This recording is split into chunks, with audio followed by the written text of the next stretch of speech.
शुरुआत करने जा रहे हैं चैप्टर नंबर 11 के लेक्चर नंबर 14 की। और इस लेक्चर में हम फिनॉल की जो तीसरी प्रकार की अभिक्रियाएं हैं उनको स्टार्ट करेंगे, संघनन अभिक्रियाएं।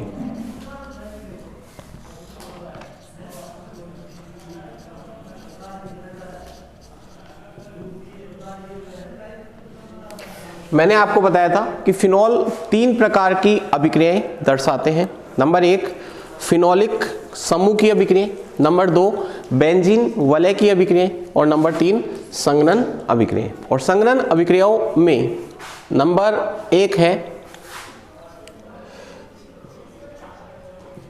एसीटोन के साथ अभिक्रिया। एसीटोन के साथ अभिक्रिया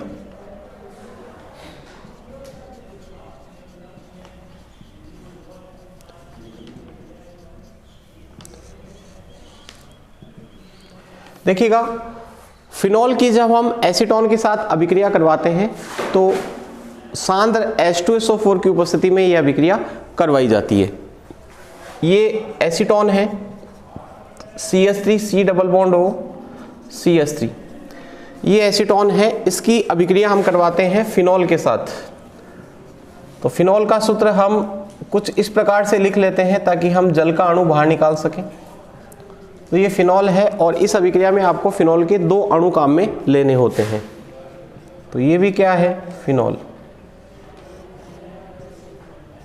यहां पर निर्जलीय कारक के रूप में सांद्र H2SO4 का उपयोग किया जाता है।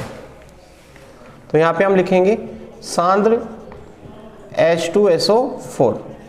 तो मैंने आपको कई बार बताया है कि सांद्र H2SO4 जो होता है वो निर्जलीय कारक होता है। तो ये क्या करेगा, इन दोनों कंपाउंड्स में से जल का अणु बाहर निकालेगा।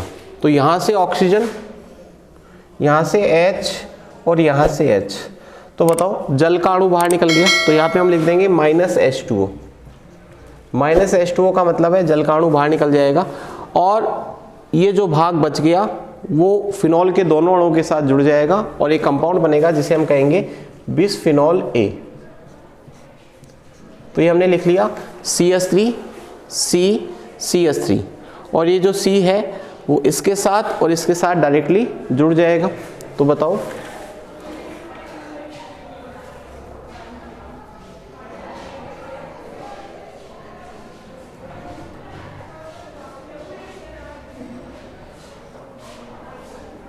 ये एक कंपाउंड बना जिसे हम क्या कहेंगे, बिसफिनॉल A। बिसफिनॉल A। संघनन अभिक्रियाओं का मतलब होता है वे अभिक्रियाएं जिनमें 2 पदार्थ जुड़ते हैं और कोई छोटा अणु बाहर निकलता है। या तो वो जल का अणु हो सकता है या वो HCl का हो सकता है, अमोनिया का हो सकता है। कोई भी एक छोटा अणु अगर बाहर निकल रहा है 2 अभिकारकों के जुड़ने से, तो ऐसी अभिक्रियाओं को क्या कहते हैं, संघनन अभिक्रियाएं कहते हैं। तो संघनन अभिक्रियाओं में पहली अभिक्रिया जो है वो एसीटोन के साथ है। हमने सबसे पहले एसीटोन का सूत्र लिख लिया। एसीटोन का सूत्र होता है CH3C CH3CO, मतलब C के ऊपर डबल बॉन्ड ऑक्सीजन होता है, ये है एसीटोन। ये हमने यहाँ पे लिख लिया फिनॉल।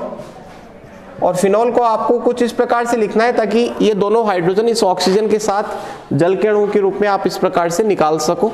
तो फिनॉल के कितने अणु काम में लेने हैं, 2। और फिनॉल के साथ जब एसीटोन क्रिया करेगा तो ये कंपाउंड बन जाएगा, जल का अणु बाहर निकल जाएगा। -H2O यहाँ पे लिखो या फिर यहाँ पे करके लिखते हो तो +H2O लिखना पड़ेगा। और ये जो कंपाउंड बना उसे हम क्या कहते हैं, बिसफिनॉल A कहते हैं। तो ये थी एसीटोन के साथ अभिक्रिया। एसीटोन के बाद में दूसरी जो अभिक्रिया है उसकी हम बात करेंगे।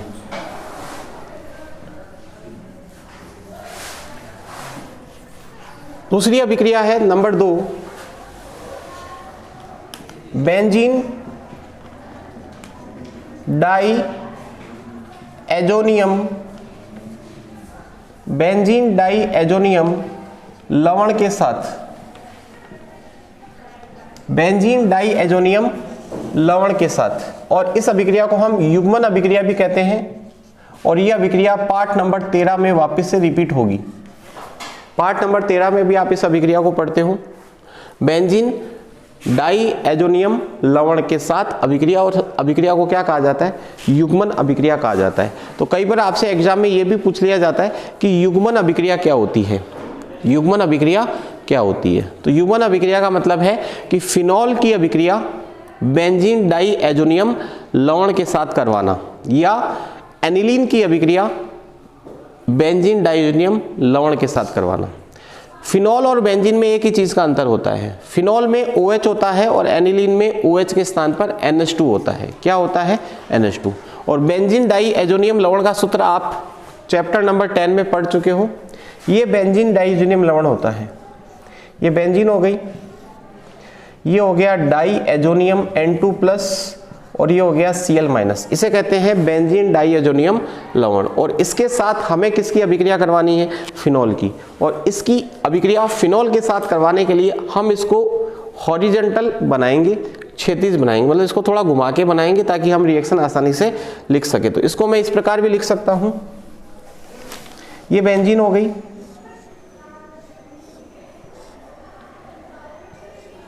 ये डाई एजोनियम हो गया, और ये बेंजीन डाइएजोनियम लवण हो गया। इसकी अभिक्रिया हम करवाएंगे फिनॉल के साथ। तो फिनॉल को लिख लेना है, हाइड्रोजन को शो करते हुए लिखना है। ये क्या है? फिनॉल।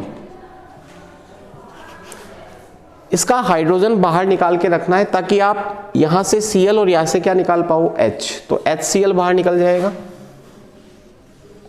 HCl बाहर निकल जाएगा। इसका मतलब यहाँ पे हम लिख देंगे -HCl, या उधर लिखते हो तो +HCl के रूप में इसको आपको लिखना है, और इसको इसके साथ जोड़ देना है। तो जोड़िएगा कैसे? देखो, ये तो हो गई अपनी बेंजीन, फिर N, फिर यहाँ पे N2 है ना, तो इसको हम डबल बॉन्ड N करके लिख देंगे, और फिर आगे ये N इसके साथ जुड़ जाएगा, और इसको हम कहेंगे para hydroxy azobenzene, para hydroxy azobenzene. और यह एक डाई होती है, डाई का मतलब रंजक होता है, यह एक रंजक। और कैसे रंग का रंजक होता है? पीला रंग का होता है। तो आपसे परीक्षा में क्या प्रश्न पूछा जाएगा कि बेंजीन डाई एजोनियम लवण की क्रिया, इसका नाम है बेंजीन डाई एजोनियम लवण यानी सॉल्ट। बेंजीन डाइएजोनियम लवण की क्रिया फिनॉल के साथ करवाओ। तो आप बेंजीन डाइएजोनियम लवण की जब फिनॉल के साथ अभिक्रिया करवाओ तो बेंजीन डाइएजोनियम क्लोराइड को इस प्रकार से लिख लेना। ऐसे सीधा खड़ा करके लिखोगे तो आप HCl नहीं निकाल पाओगे, तो आप ऐसे करके लिखना, ठीक है। और इसका Cl और फिनॉल का H बाहर निकाल के रखना ताकि आप क्या बाहर निकाल सको? HCl। तो बन जाएगा पैरा हाइड्रोक्सी एजोबेंजीन, जो एक पीले रंग की क्या होती है? डाई होती है। पीले रंग की क्या होती है? डाई होती है। अब यही अभिक्रिया एनिलीन के साथ भी पूछ सकता है, लेकिन एनिलीन के साथ अभिक्रिया इस चैप्टर में नहीं है। कौन से चैप्टर में है? चैप्टर नंबर 13 में। तो उस रिएक्शन को मैं यहीं पर बता देता हूं। ये है अपना बेंजीन डाइएजोनियम लवण, इसकी क्रिया करवाई अपन ने एनिलीन के साथ। सर एनिलीन क्या होता है? एनिलीन में OH के स्थान पर NH2 होता है, बाकी रिएक्शन एक जैसी होगी। बताओ, वही काम करना है, यहां से H और यहां से Cl, तो बन जाएगा ये कंपाउंड। और इस अभिक्रिया को हम युग्मन अभिक्रिया कहते हैं। बस यहाँ पे OH के स्थान पे क्या आ जाएगा? NH2। और इसको हम कहेंगे, इसमें OH लगा हुआ था इसलिए इसको कहा पैरा हाइड्रोक्सी एजोबेंजीन। एक्चुअल में ये जो कंपाउंड है इसको एजोबेंजीन कहते हैं, और इसकी पैरा पोजीशन पर OH जुड़ा हुआ है इसलिए इसको कहेंगे पैरा हाइड्रोक्सी एजोबेंजीन। तो इसका नाम होगा पैरा एमिनो एजोबेंजीन। और यह एक नारंगी रंग का रंजक होता है। बहुत ही इंपॉर्टेंट रिएक्शन है दोनों, वेरी इंपॉर्टेंट, बोर्ड एग्जाम की दृष्टि से बहुत ज़्यादा इंपॉर्टेंट रिएक्शन है। अच्छा, बेंजीन डाइएजोनियम लवण बनता कैसे है वो मैंने आपको चैप्टर नंबर 10 में बताया था कि एनिलीन की क्रिया NaNO2 और HCl के साथ 273 केल्विन से 278 केल्विन पे करवाते हैं तो किसका निर्माण होता है? बेंजीन डाइएजोनियम लवण का। तो इस अभिक्रिया को हम क्या कहेंगे, युग्मन अभिक्रिया। एक तो फिनॉल के साथ और एक एनिलीन के साथ, इसका नाम क्या है, एनिलीन। चलिएगा, ये थी बेंजीन डाइजोनियम लवण के साथ अभिक्रिया, जो अभिक्रिया नंबर 2 हो गई। इसके बाद में हम बात करेंगे तीसरी अभिक्रिया की, और तीसरी अभिक्रिया है थेलिक एनहाइड्राइड के साथ। किसके साथ, थेलिक एनहाइड्राइड के साथ। नंबर 3, थेलिक एनहाइड्राइड के साथ अभिक्रिया। देखिएगा, थेलिक एनहाइड्राइड के साथ जब हम फिनॉल की अभिक्रिया करवाते हैं तो आपको फिनॉल को सबसे पहले इस प्रकार से लिखना है, सीधा खड़ा हुआ। ये क्या है, ये फिनॉल है। एक और लिख लेना है, ये भी क्या है, फिनॉल। और इसके H बाहर निकाल के रख लेना ताकि आप जलकाणु बाहर निकाल सको। और इसकी अभिक्रिया करवाएंगे थेलिक एनहाइड्राइड के साथ। तो थेलिक एनहाइड्राइड का सूत्र ये होता है,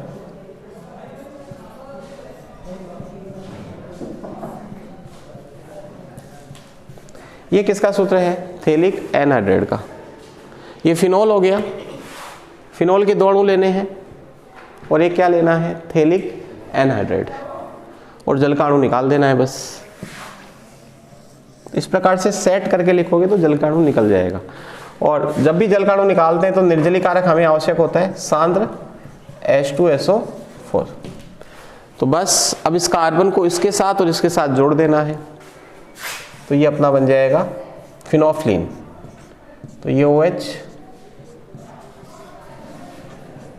ये OH, ये C, और C के साथ क्या जुड़ा हुआ है, O के साथ क्या जुड़ा हुआ है, CO, और ये दोनों इधर जाके बेंजीन के साथ जुड़े हुए हैं। ये इसे कहते हैं फिनोफ्लिन। एक सूचक होता है जो क्लास 11 में आप पढ़ के आ चुके हो, फिनोफ्थेलीन। तो ये तीसरी संघनन अभिक्रिया थी, किसके साथ, थेलिक एनहाइड्राइड के साथ। थेलिक एनहाइड्राइड के बाद में एक बार वापस बता देता हूँ, 2 फिनॉल के अणु लेने हैं, थेलिक एनहाइड्राइड लेना है। थेलिक एनहाइड्राइड को फिनॉल के नीचे लिख लेना है। ये आप बार बार प्रैक्टिस करोगे तो आपको याद हो जाएगा। फिर जलकाणु निकाल देना है और क्या बन जाएगा, फिनोफ्लिन। इसके बाद में नंबर 4 और अंतिम अभिक्रिया संघनन अभिक्रियाओं में, या फिर मैं यूँ कहूँ फिनॉल की अंतिम अभिक्रिया, जिसका नाम है लेड्रर-मेनासे अभिक्रिया। लेड्रर-मेनासे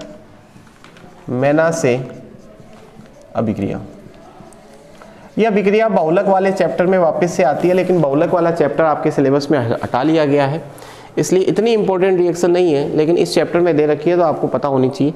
इसमें हम क्या करते हैं, फिनॉल की अभिक्रिया फॉर्मेल्डिहाइड के साथ करवाते हैं। ये फिनॉल है और इसकी अभिक्रिया करवाते हैं HCHO के साथ, फॉर्मेल्डिहाइड के साथ। यानी फॉर्मेल्डिहाइड के साथ संघनन अभिक्रिया होती है।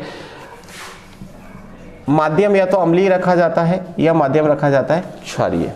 तो क्या होता है, इस फिनॉल की ऑर्थो और पैरा स्थिति पर, फिनॉल की ऑर्थो और पैरा स्थिति पर CH2OH जुड़ जाता है। फिनॉल की ऑर्थो स्थिति पर CH2OH और पैरा स्थिति पर CH2OH। इसे कहते हैं पैरा हाइड्रोक्सी बेंजिल एल्कोहल।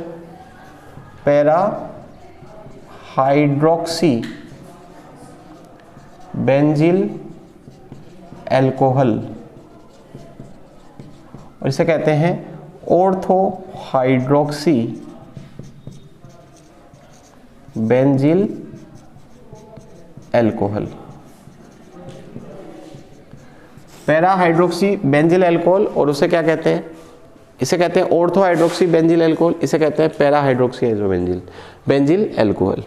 देखो, ये अगर नहीं होता तो इसको कहेंगे बेंजिल एल्कोहल, और बेंजिल एल्कोहल की ऑर्थो स्थिति पर जुड़ा हुआ है OH, इसलिए इसको कहेंगे ऑर्थो हाइड्रोक्सी बेंजिल एल्कोहल।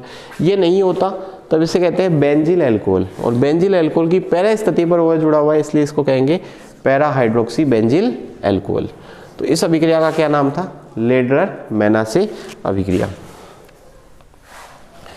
तो इसके साथ फिनॉल जो है वो हमारा कंप्लीट होता है।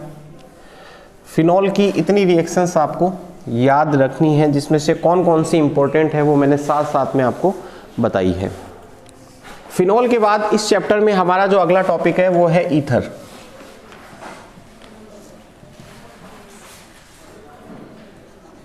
सबसे पहले आपको ध्यान रखना है ईथर क्या होते हैं। वे कार्बनिक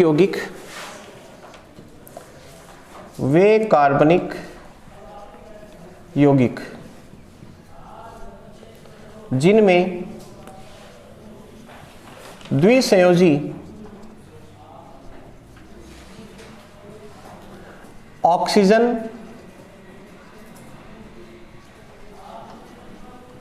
परमाणु, वे कार्बनिक यौगिक जिनमें द्विसंयोजी ऑक्सीजन परमाणु, इसका मतलब है ऑक्सीजन की संयोजकता कितनी होती है? 2। द्विसंयोजी ऑक्सीजन परमाणु की दोनों संयोजकताएं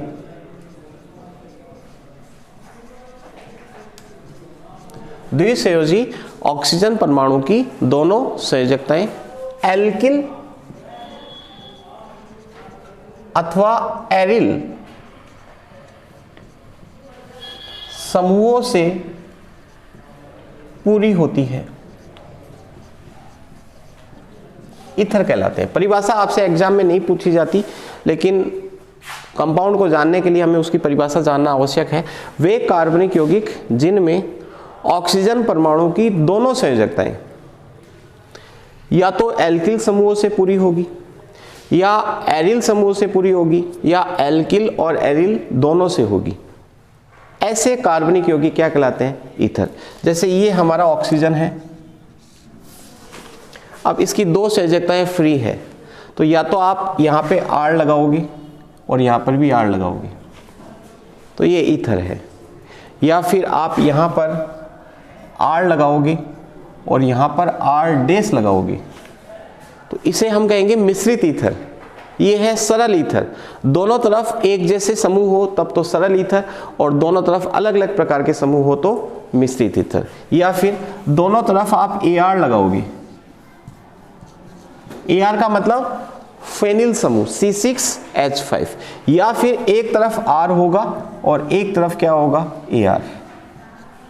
अब देखो, आपसे पूछा जाए कि सरल ईथर कौन सा है, तो ये एक सरल ईथर है। ये कैसा ईथर है? सरल। सरल ईथर क्या होता है? जिसमें ऑक्सीजन के दोनों तरफ एक जैसे समूह लगे हुए हो, उन्हें क्या कहा जाता है? सरल ईथर कहा जाता है। सर ये ईथर सरल है क्या? नहीं, ये मिश्रित है। सर मिश्रित क्यों है? क्योंकि इसमें एक तरफ R है और एक तरफ क्या है? R dash. सर ये ईथर कैसा है? ये तो सरल लग रहा है सर मुझे। बिल्कुल ये सरल ही है, क्योंकि दोनों तरफ क्या है? एक जैसे। तो वे ईथर जिनमें दोनों तरफ एक जैसे समूह हो उन्हें सरल कहा जाता है, और जब दोनों तरफ एक जैसे नहीं हो तो उसे क्या कहा जाता है?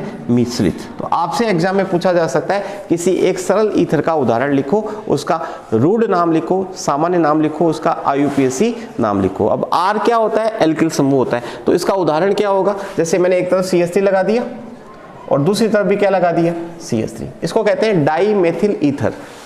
डाईमेथिल ईथर ये क्या है? एक तरफ CH3, दूसरी तरफ CH3 नहीं लगाना, कोई दूसरा एल्किल समूह लगाया, तो जैसे मैंने लगा दिया CH3O C2H5, ये इसका उदाहरण हो गया। अब इसका देखो, AR का मतलब C6H5, तो C6H5O C6H5, और इसमें देखो एक तरफ CH3 और एक तरफ C6H5, CH3O C6H5। तो बताओ ईथर क्या होते हैं? वे कार्बनिक यौगिक जिनमें द्विसंयोजी ऑक्सीजन परमाणु की दोनों संयोजकताएं या तो एल्किल समूहों से पूरी होगी, एल्किल एल्किल, या फिर एरिल एरिल, या फिर एल्किल एरिल। ठीक है, तो सरल ईथर जिसमें दोनों तरफ समान समूह जुड़े हुए हो, और मिश्रित ईथर जिसमें दोनों तरफ समान नहीं जुड़े हो, उन्हें हम क्या कहते हैं? मिश्रित ईथर कहते हैं। तो ये मैंने आपको ईथर की जानकारी दे दी कि ईथर होते क्या हैं। अब हम बात करेंगे ईथर का नामकरण।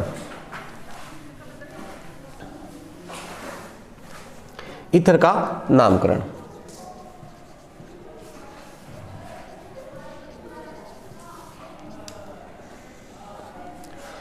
हमारे सिलेबस में ईथर के नामकरण की दो पद्धतियां हैं। एक नंबर एक है सामान्य नाम पद्धति,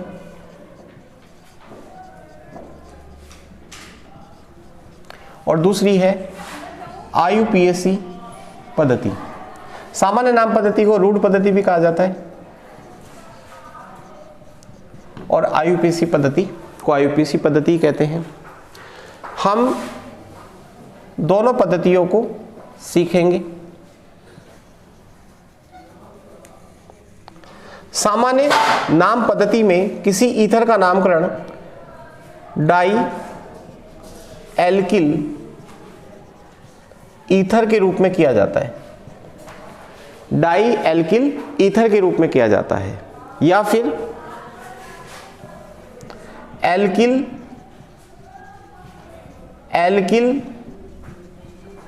ईथर के रूप में किया जाता है।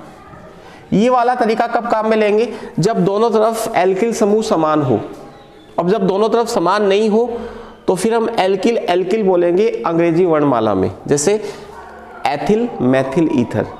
लेकिन अगर दोनों ही मैथिल हो तो डाई मैथिल, दोनों ही एथिल हो तो डाई एथिल। लेकिन एक मैथिल हो एक एथिल हो तो हम पहले अंग्रेजी वाला वर्णमाला में एथिल बोलेंगे, फिर क्या बोलेंगे? मैथिल। तो एथिल मैथिल ईथर, ठीक है।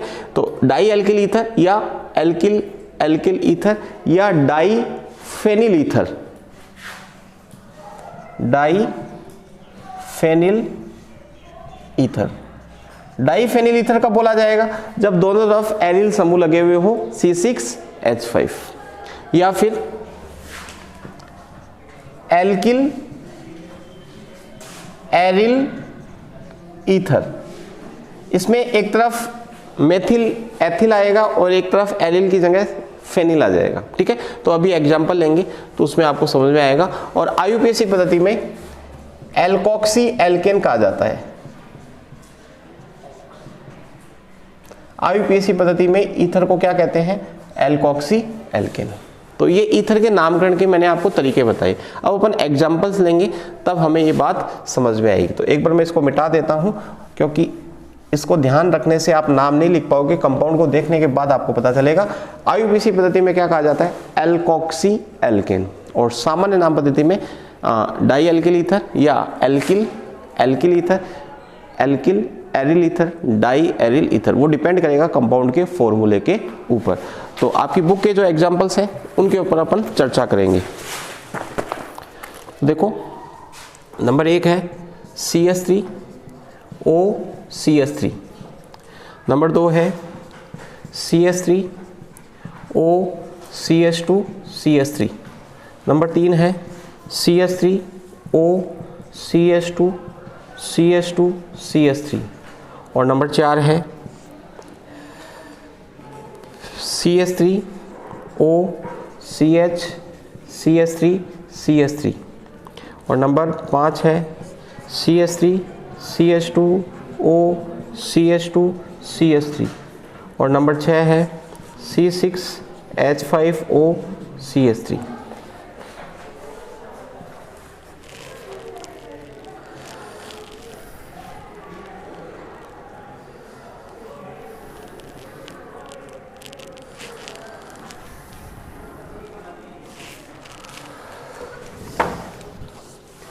इनके हमें सामान्य और IUPAC नाम लिखने हैं। तो सबसे पहले इसको देखो, ये मेथिल है, ये मेथिल है, दोनों तरफ मेथिल हो गए, तो इसको हम बोलेंगे dimethyl ether, dimethyl ether.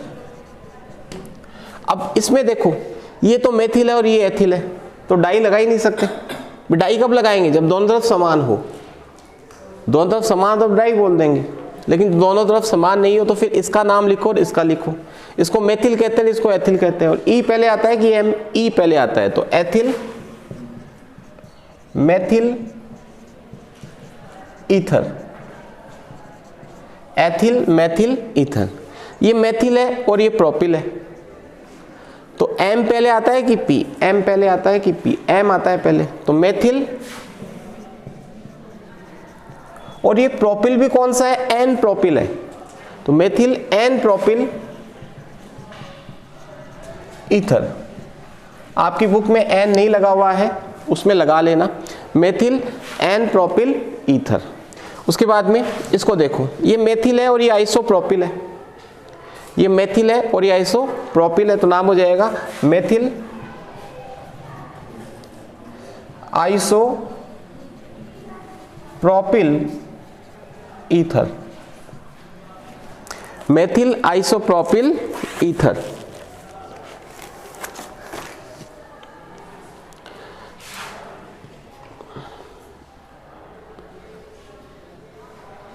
इसका नाम होगा isopropyl methyl ether, isopropyl methyl ether. अंग्रेजी वर्णमाला क्रम काम में लेना पड़ेगा, आई पहले आता है और एम बाद में आता है, इसलिए मेथिल आइसोप्रोपिल ईथर गलत नाम होगा, आइसोप्रोपिल मेथिल ईथर सही नाम होगा। अंग्रेजी वर्णमाला में आई पहले आता है और एम बाद में आता है, ABCDEFGHI JKLM एम बाद में आता है, तो आई पहले आएगा इसलिए आइसोप्रोपिल मेथिल ईथर। उसके बाद में डाई एथिल हो जाएगा, दोनों तरफ एथिल लगे हुए हैं, डाई एथिल ईथर। और इसको बोलेंगे ये फेनिल हो गया और ये मेथिल हो गया, एम पहले आता है कि पी, एम पहले आता है, तो methyl phenyl ether, methyl phenyl ether. अब हम बात करेंगे IUPAC नामकरण की। IUPAC नामकरण में इनको एल्कोक्सी एल्केन कहा जाता है, मैंने बताया था अभी आपको, एल्कोक्सी एल्केन। यानी आपको क्या करना है कि ऑक्सीजन के दोनों तरफ दो ग्रुप लगे हुए होंगे, अगर दोनों समान कार्बन के हैं तब तो किसी को भी एल्कोक्सी बोल दो और किसी को भी एल्केन बोल दो। जैसे इसको मेथॉक्सी बोल देंगे, ये मेथेन हो जाएगा, तो इसका नाम हो जाएगा मेथॉक्सी। एल्क का मतलब मैथ एथ प्रोप ब्यूट, इस प्रकार से, तो मेथॉक्सी मेथेन, मेथॉक्सी ये हो गया, इसको मेथॉक्सी कहा जाता है CH3O को, ये मेथेन हो गया। अब देखो ये है छोटा और ये है बड़ा, तो छोटे वाले को एल्कोक्सी बोलना है, छोटे वाले को एल्कोक्सी बोलना है जिसमें कार्बन की संख्या कम हो। तो ये छोटा है और ये बड़ा है, तो हम इसको मेथॉक्सी बोल देंगे, इसको एल्केन बोलेंगे यानी एथेन, तो मेथॉक्सी एथेन नाम हो जाएगा, मेथॉक्सी एथेन। छोटे वाले को एल्कोक्सी बोलना है, जैसे ये बड़ा है और ये छोटा है, तो इसको मेथॉक्सी और इसको प्रोपेन बोलेंगे। 3 कार्बन का प्रोपेन होता है, लेकिन 3 कार्बन में हमें नंबरिंग भी करनी पड़ेगी, तो 1 मेथॉक्सी प्रोपेन नाम हो जाएगा, 1 मेथॉक्सी प्रोपेन। क्लास 11 में आपको नामकरण पढ़ाया जाता है, 1 मेथॉक्सी प्रोपेन।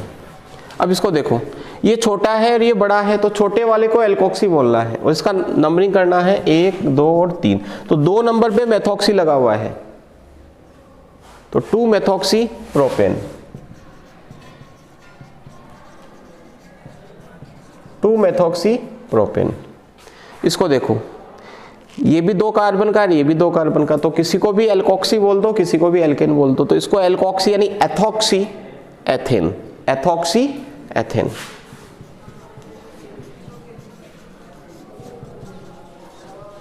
और इसको देखिएगा C6H5OCH3, सामान्य नाम तो है मेथिल फेनिल ईथर। इसमें देखो ये छोटा है और ये बड़ा है, 6 कार्बन का है, तो छोटे वाले को एल्कोक्सी, तो मेथॉक्सी, ये बेंजीन है, तो मेथॉक्सी बेंजीन,